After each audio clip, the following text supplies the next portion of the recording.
In this video, what we're going to do is look at writing some IDA in order to help decrypt or deobfuscate some strings in a DLL, in an executable file that we're going to be reverse engineering with IDA. So lots of reasons why you would want to or need to be able to write some IDA, particularly as a malware analyst or a reverse engineer. Oftentimes when you're doing prolonged analysis, you're going to spend or anticipate spending a lot of time reversing a particular malware sample. It can be very helpful to have the ability to write those scripts to help, for in this example, decode those strings so that you can see those while you're doing your static analysis. Now, this sample is going to be much simpler. I think that makes a good case for those of you that are interested in maybe learning a little bit more about IDA, what it kind of looks like, how to use it, the benefits of using it, even if you don't necessarily plan on writing IDA on your own. It's still very important to understand what it is and the role it plays for reverse engineering and reverse engineering malware. That'll be the focus, static analysis. As I'll discuss here in the video, there'll be a number of ways you could probably tackle this, and I'll point those out along the way. For this sample, again, being relatively simple, you could certainly do some dynamic analysis, for example, and get the strings a little bit quicker. But this helps to set the foundation, and grow that skill set for you. So let's jump right in here. What we have is a recent Excel document. As you can see by the process activity, that it is using certutil in order to sort of decode the follow-on stages before the follow-on artifacts before it gets to run DLL32. The first instance of certutil uses the decode argument that just decodes a base 64 payload. So we can anticipate that 290.txt is just a base 64 string that gets decoded into 290a.txt in the C user's public directory. Then it uses certutil.exe. I see this a little less common, at least as of late. It has the decode hex argument that takes our decoded base 64 output in the 290a.txt file, and then it writes that out to 290.dll. So again, just a couple of rounds of very simple decoding in order to get the DLL file. The DLL file then is called. You'll want to note that it uses run DLL32, 290.dll, comma D. So that defines, when using run DLL, that defines the entry point in the DLL. So when we open this up with IDA or maybe you use Ghidra, that'll help you to identify the entry point. That's where you'll want to start analyzing the code if you don't have any other particular place to jump into your analysis.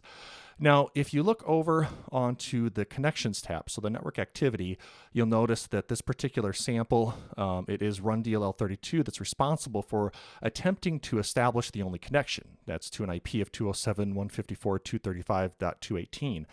And that then would lead us to believe, or it leads me to believe anyway from this real brief analysis, in that the DLL is actually responsible for attempting to drop the next stage payload.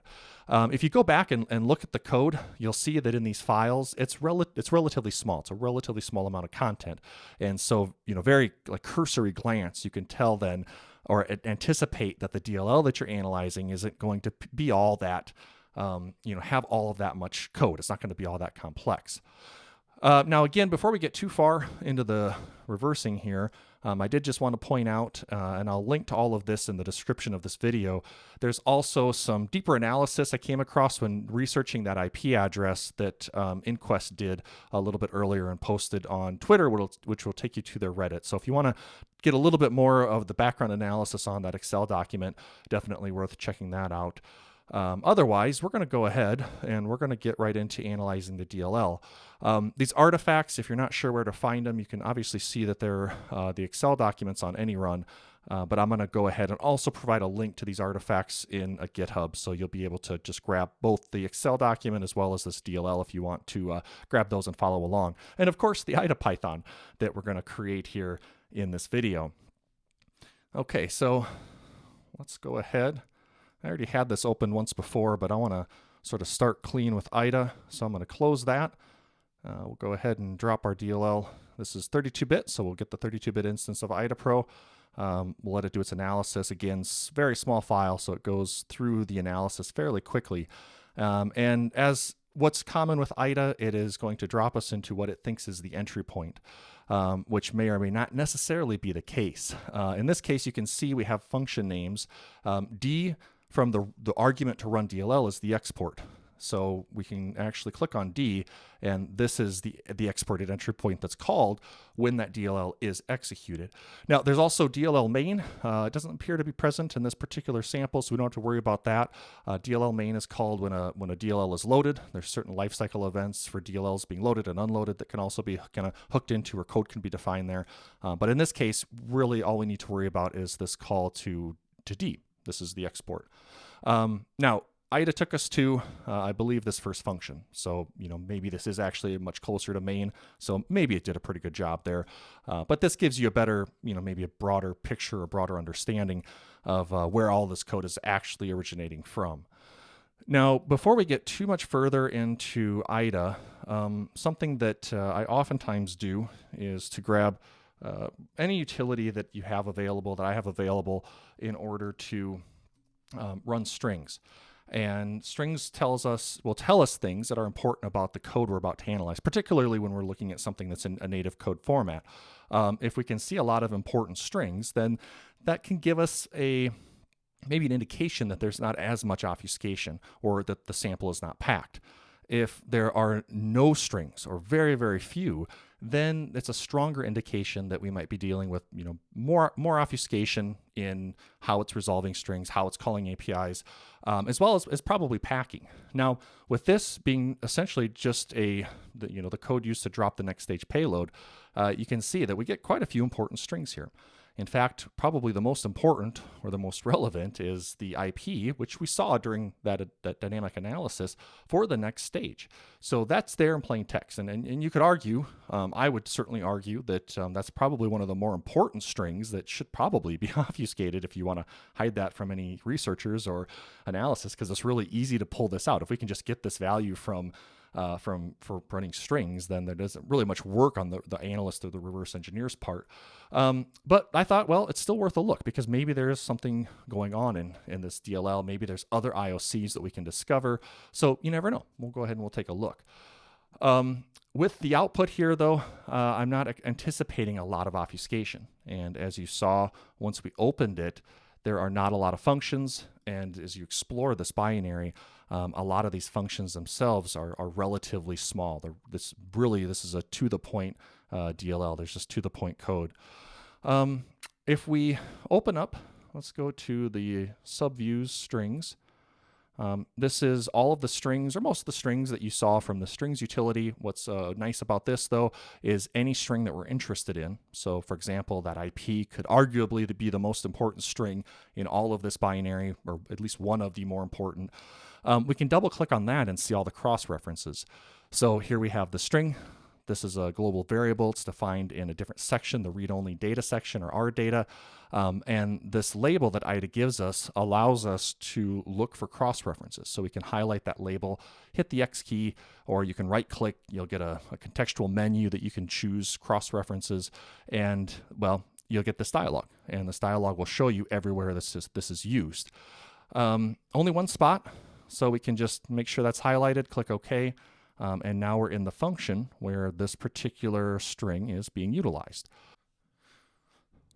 Okay, so we can see that our string is being moved into ESI. We're also then moving this, so EBP plus var48 is a local stack variable. This is loading through LEA, load effective address, the address of that stack, that local stack variable, into EDI. And then the rep movesd will move the D words as long as, or move D word values from ESI into EDI, the number of times in ECX. So D words being 4-byte values, we're just going to move 4 bytes at a time our string here into our local variable. So you'll see this pattern repeat, and what we need to really continue to focus on then is how is a string used? Well, there are a number of ways to call or resolve APIs in malware and shellcode when you're trying to obfuscate things, or of course even when you're writing legitimate programs. One of the ways is to use known or standard Windows APIs, such as get proc address and load library. As the name suggests, load library takes one argument, that is the string name of the library that you want to load.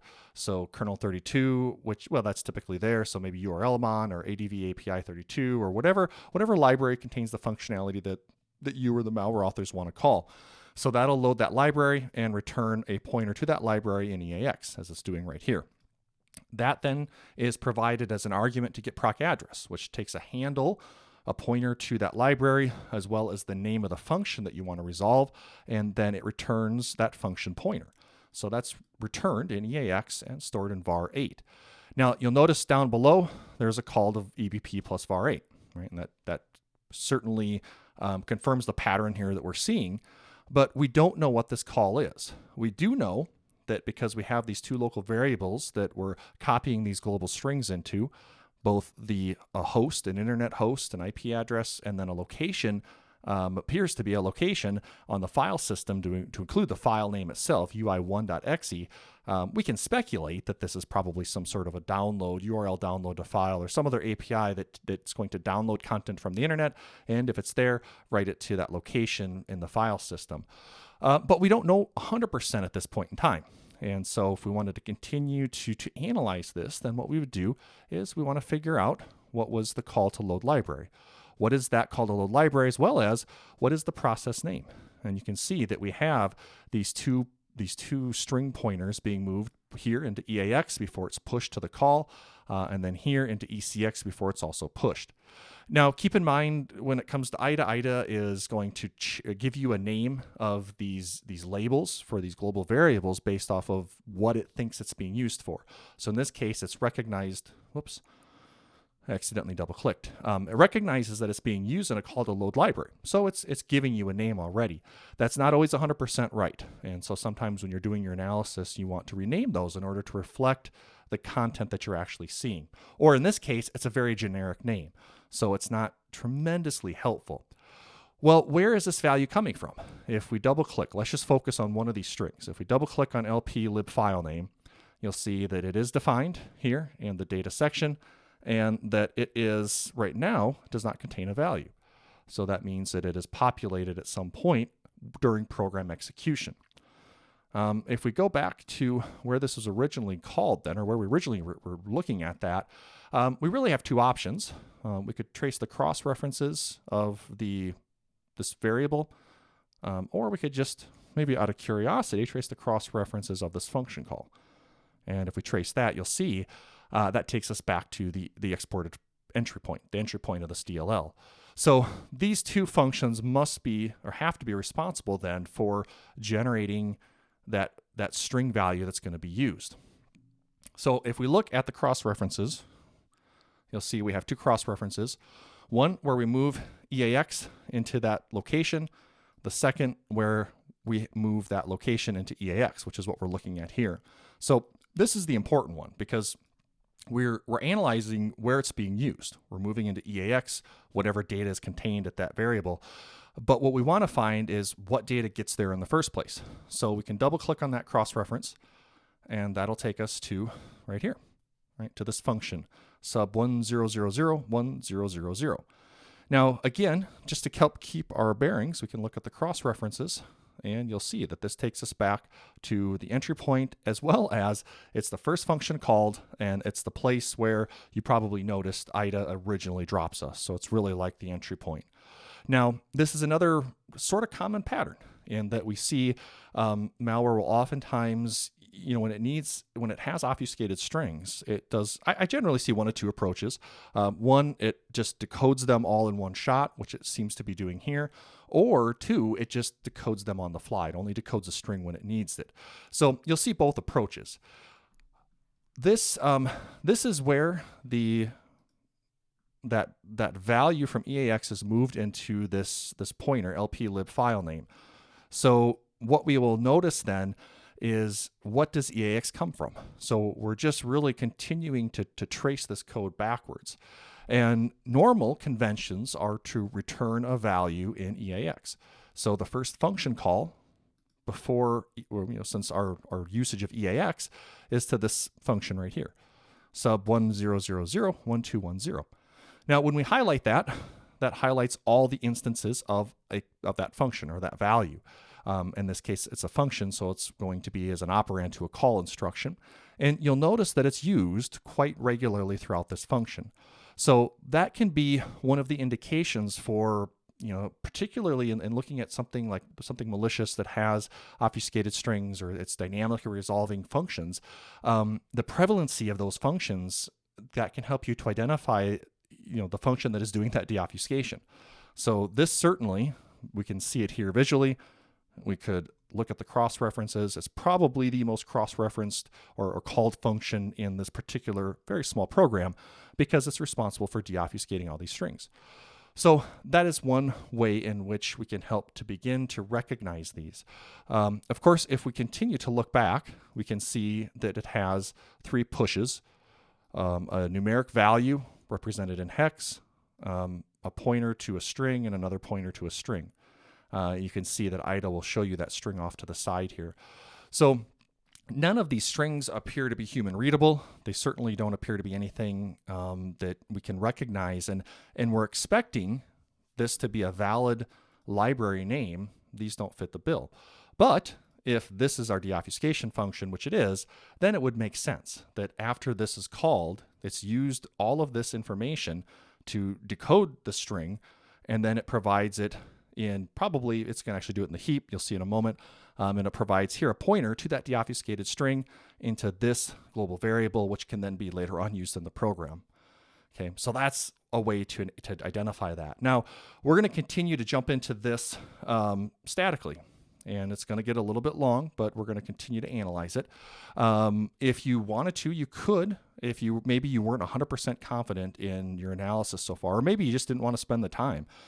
You might observe this pattern, definitely say, oh, this looks like it's going to do some string deobfuscation, set a breakpoint in a debugger on EAX, and investigate what's in EAX. You'll see the deobfuscated string.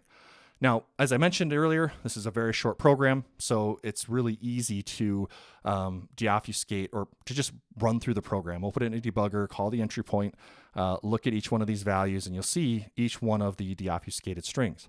Of course, again, just as a reminder, we already have the IP address. That might be the most important, and so you don't necessarily need to go through all of this work. But I thought this was a really good example for those of you that are interested in learning more about IDA and scripting, and this is just not an overwhelming example in order to start to build that confidence. Okay, so before we get into the code, let's just actually see this IDA in action. So here is the IDA script that we'll come back to, and I'll discuss it in more detail in just a minute.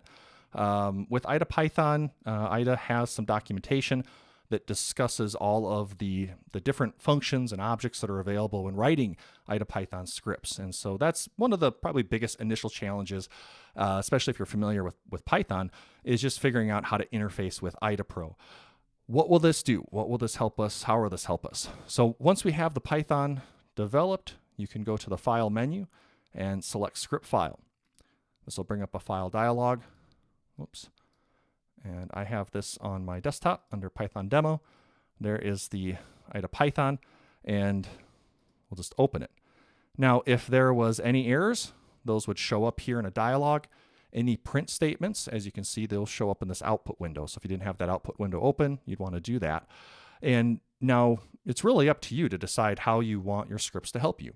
In this example, I simply printed out the decrypted string, which is helpful, but it's not as helpful as updating or annotating your database. But this can certainly be a good approach, again, especially as you're trying to initially write that or debug it. You'll notice in the disassembly view here that what I ended up doing with the script is it creates a comment. So it decrypts the string and then writes it as a comment. So now we know that this string right here that's about to be moved, or a pointer to that deobfuscated decoded string, is going to move into this D word. It's create directory A. Now, the comments are helpful, but certainly taking this one step further, you might want to actually just rename that label. And the script you can do that in, actually it's quite simple. I'm already annotating this particular address with a comment with the name. There's just another function to rename the variable. I actually can't think of it off the top of my head right now, but you could tell it to rename. The only reason I didn't do it is because I'm lazy and I didn't want to take the time There was a couple of characters in here that IDA does not like in terms of the names, the variable names, the label names, and I just didn't write the functionality in order to convert those undesirable characters into something that's acceptable. So that would certainly be the next step, and you can definitely do that. Not a lot of work. You just have to get rid of any bad characters, and you'll see as you run the script, you'll get errors. You'll figure out how to troubleshoot that. But that way, whenever you look at the cross-references with that renamed variable, so let's not go to where it's defined. We just looked at that. Let's go to where it's used. So we're moving into ECX. Here we can see create directory A into ECX. That tells us exactly, or at least it gives us much, much better insight into what this little snippet of code is responsible for. So create directory A, we can see the argument looks like a directory, so it's probably creating our directory. Okay, so that's what the script does. So how do you create it? Well, the first thing that you have to do is, of course, you have to understand the logic itself. So we have to get into this code and figure out what it's doing. Now, IDA provides free versions, demo versions, academic versions, but to get the decompiler, it costs money. You have to go and purchase that. So the easiest thing to do is to start by analyzing the disassembly here. Again, Ghidra is a very popular alternative. It does come with the decompiler, and I would encourage you to look at this code in the decompiler as well, because it can certainly help, I think, with understanding it a little bit quicker, especially if your assembly skills are a bit rusty. However, for this one, I do want to spend the time in the assembly because it's important to continue to learn assembly. Even with decompilers available, you just can't avoid not having the ability, or you can't avoid having to, you have to read assembly from time to time, quite regularly, I would say. So we'll just do the assembly for right now. We won't go through every single bit of it, but we'll go through enough of it that you get the idea what's going on here. So as you saw from the function call, we have 3 pushes. So we have the size, the offset to what I'm considering the key, and then an offset to the obfuscated data. Now this one's a little bit clearer to see here. So that looks like the key, that looks like the obfuscated data, just because it's much more random or nonsensical. And this appears to be the key size, because you'll see this pattern repeats over and over. And furthermore, we'll understand it better how it's being used. That's the way that you understand that, is you look at the code itself to trace it to understand how it's being used. Now, those arguments are pushed. So it was size, then what I'm calling the key, then the obfuscated data, and then the function call. So once we're in our function, those are going to be at a higher offset from the base of the stack frame. So arg8 would be the highest. So we'll call this the size. This was the second. So we'll call this the key. And then that's the last thing that was pushed. So we'll call that the obfuscated string. All right. And it is very helpful to go ahead and rename those as you start to analyze the code, because you already know what they are. So that can hopefully better your understanding as you're looking through this code. So this allocates the number of bytes by the argument onto the heap, and then returns a pointer to that memory. So that's returned in EAX, that's stored in var8. So this is going to be the space in the heap, our dynamically allocated memory for our deobfuscated string. So I'll just give it a name that sort of helps us to keep track of all of this. Then we get into what is most certainly a loop here. This is a for loop. We have the counter initialization, and then the comparison. We have the increment decrement down here, and then we have the body of the loop. This is the end. So when we break the loop, this is where we are actually returning. So you can see that pointer for that dynamically allocated memory is moved into EAX. So that confirms that pointer is being returned. So it's a heap memory that contains our deobfuscated string. 0 is moved into var4, then that's moved into EAX, and then we compare that with the size. So that all appears to be lining up. var4 is our counter then. We start at a count of 0, and we go through the size. So that would be the size of the string that we're deobfuscating. Now, the next thing that we do, assuming then that our count is less than our size, which in all of the instances that we had in that previous function it is, then we get into the body of the loop. And this is where we have to understand what's going on here if we want to try to implement this statically. So we'll take these just sort of a chunk at a time. First, we have our obfuscated string that's moved into ECX, and then we then add our count to ECX and store it in ECX. So this is giving us essentially the value of each character in our obfuscated string, or our encoded string. Count is going to be 0 through size, so it's just going to walk us through each character one by one. So this just gives us a pointer to the string. This then will dereference that pointer and move the value, the actual numeric value for that character, into EBX. Now, next, we're going to move the key into EDX. We then push EDX and we get the length of the string. All right, so that's going to give us the key, or essentially the bytes that we're going to use in order to XOR with each byte of the obfuscated string in order to recover those. So key is moved into EDX. So that's a pointer to the string in order to return the length. The length is returned in EAX. It's moved into ECX. Okay, next we move into EAX our count, and then we see a CDQ. That converts a double to quad. That does that by taking the D word in EAX and sign extending into EDX. Now this count value is not negative. So the sign bit, the leftmost bit, is set to 0, which means we're essentially zeroing out EDX. So that's what this couple instructions is doing. Next, we do an IDIV with ECX. So we have EAX, we have EDX is zeroed out. So IDIV will divide EAX or EDX EAX by ECX. So we just have the value EAX. We're dividing by ECX, which is our counter. And then we are taking the results. The results of this are the quotient is in EAX, the remainder is in EDX.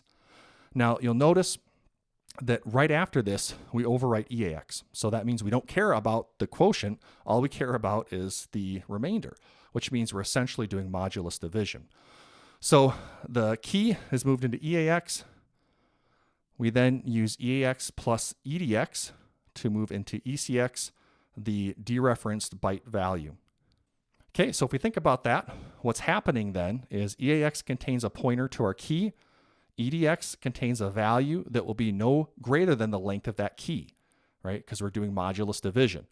Whatever value we're dividing by, we will get a remainder no greater than the actual value itself. So this is allowing us then to continue to use that key, the length of that key. And if it happens to be shorter than the string that we're trying to deobfuscate, then due to the modulus division, we'll just start over at 0. And we'll continue to make sure then that we don't go off the end of the key. We don't access memory that is not initialized and cause a segmentation fault. Finally, we get to the XOR, right? Very straightforward. ECX contains the numeric value for the key. XOR contains the value from our obfuscated string. Remember that was done, or that was obtained right there. And that's stored in EBX.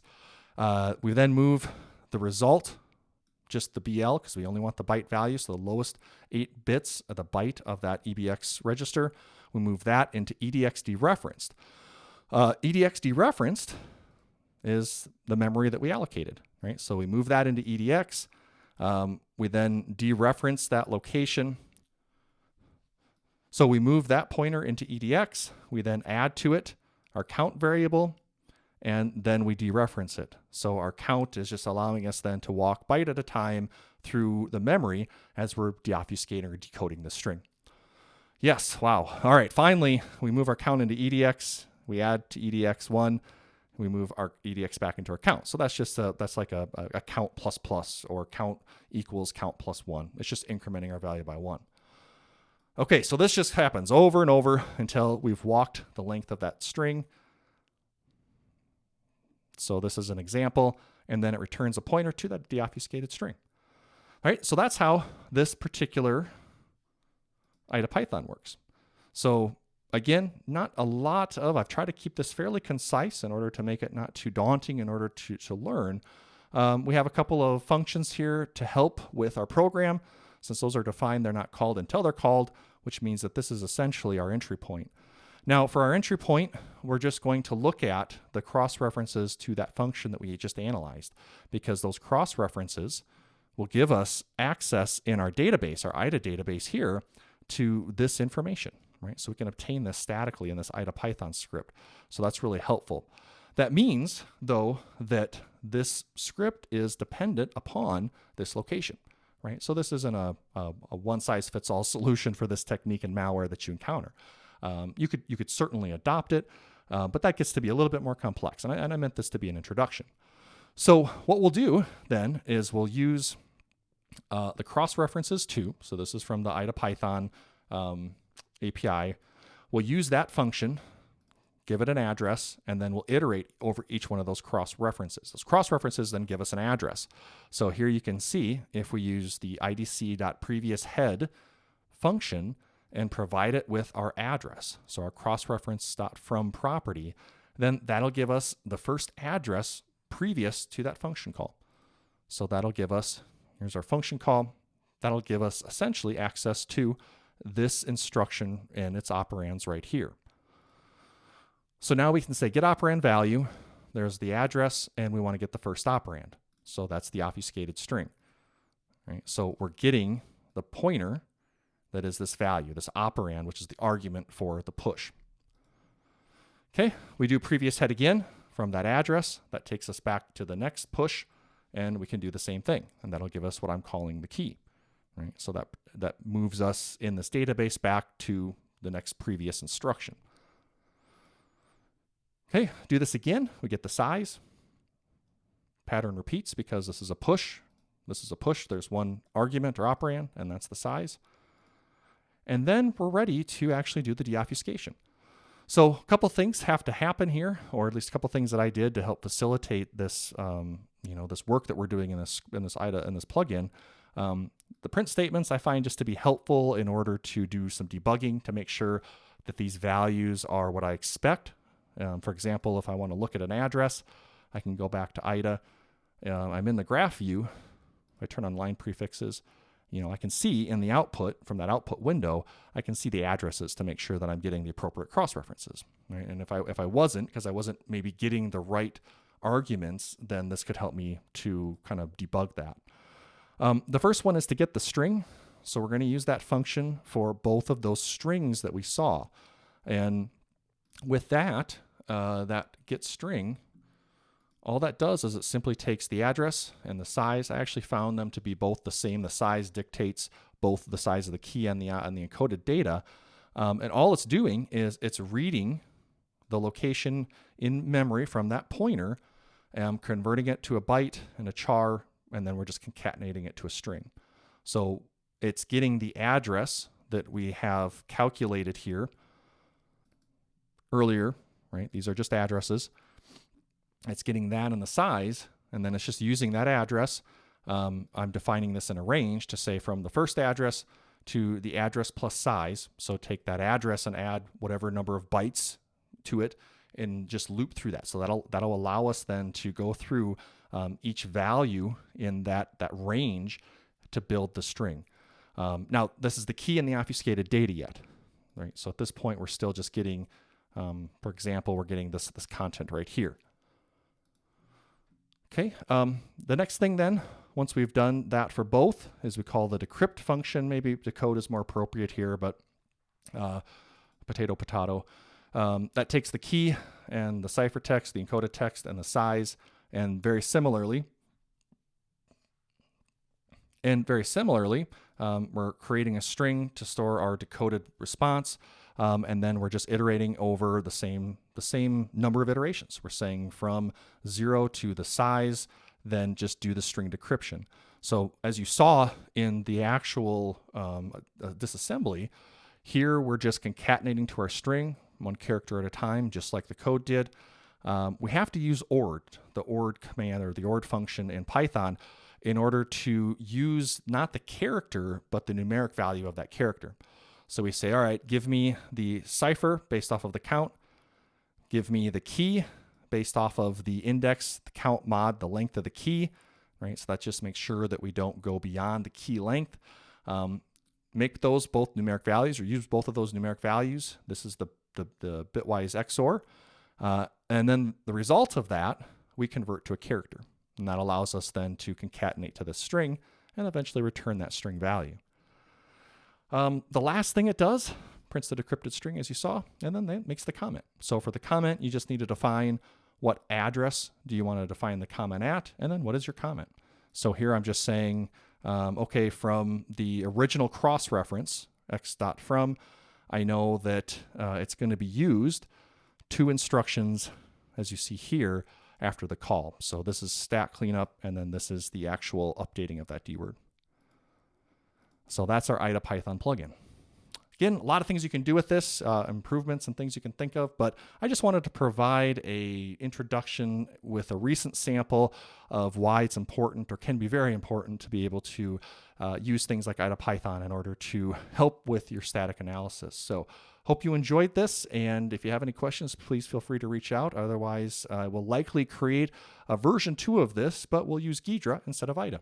So until then, stay safe.